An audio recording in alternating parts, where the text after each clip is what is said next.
From Sven-Göran Eriksson to the Countess of Wessex, a series of celebrities have been duped by a journalist who disguises himself in Arab robes. His newspaper, the News of the World, also says his work has put many criminals behind bars.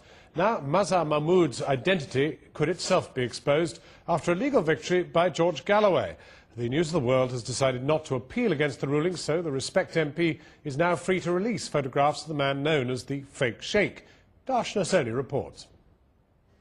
A man with no face, but his disguise is all too familiar. The Fake Sheikh, News of the World undercover reporter Mazhar Mahmood.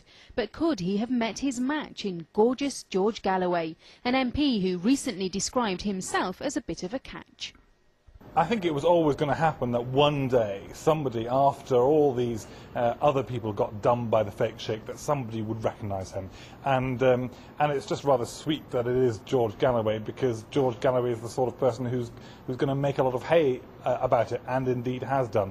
Mazhar Mahmood is fiercely protective of his identity. He works undercover and claims to have put over 100 criminals behind bars. His biggest targets are the rich and famous. He once lured Sven-Göran Eriksson to a bogus business meeting in Dubai and filmed him making indiscreet comments about his players. But his style of journalism courts criticism. He's often accused of entrapment. His greatest scoop was exposing an alleged plot to kidnap Victoria Beckham. 5 men were arrested, but the case fell apart after it was revealed that the main witness had been paid by Mahmood's newspaper.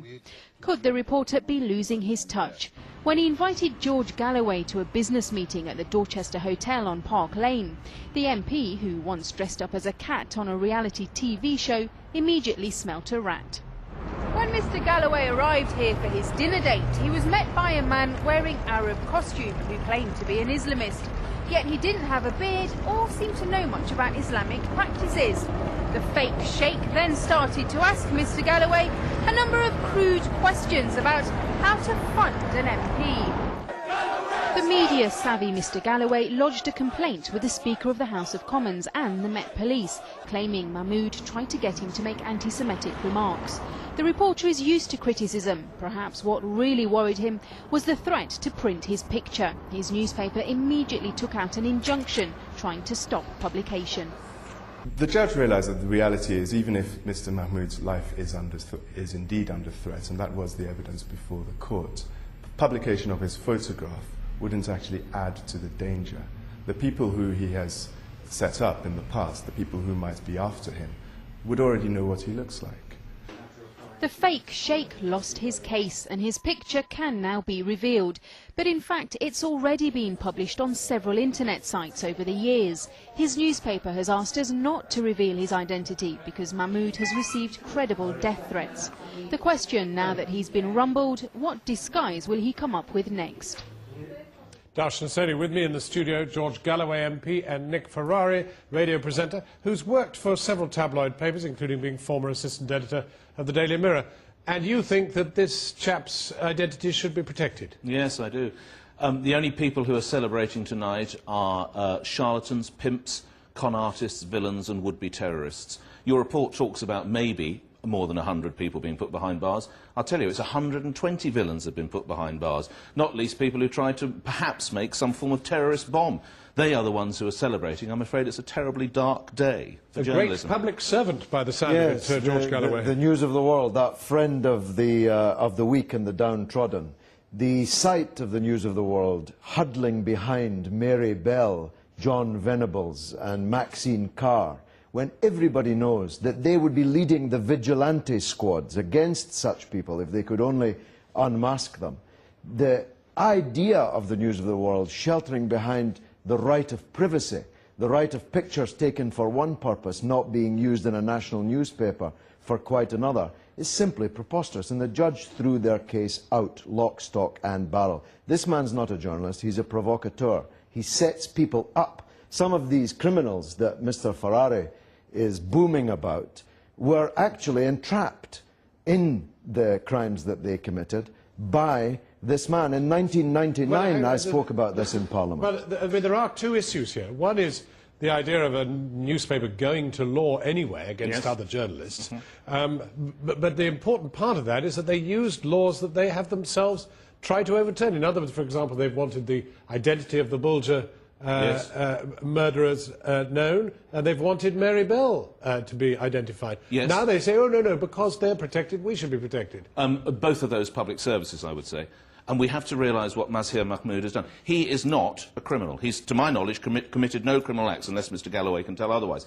What's happened is, unfortunately... Well, what is in fact what he did, which was to try to goad him into making anti-Semitic statements? John, you're right. It was a clumsy one. They shouldn't have done it.